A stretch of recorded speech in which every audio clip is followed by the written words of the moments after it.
Inspector దయా అంటే ఎవరు? వాడు పెద్ద సైకో ఆడు బాబాయ్, వాడి గురించి ఇప్పుడు ఎందుకు? ఈ పిచ్చి నా కొడుకు ఆడి పేరు రాసుకున్నాడు రా. ఒక్కసారి ఆ పేరు రౌండ్ చేసుకున్నాడు అంటే వాళ్ళంతు చూడ్డానికి ఎంత దూరమైనా వెళ్తాడు, ఎలాగైనా వెళ్తాడు.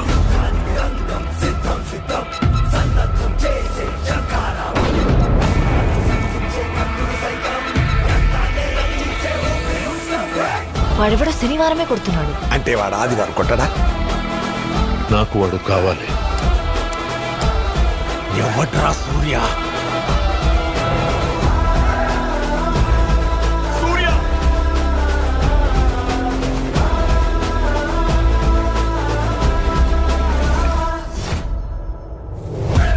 ఇప్పటిదాకా వాడి 2 కళ్ళే చూశారు, 3వ కన్ను చూశారు. శివ తాండవమే.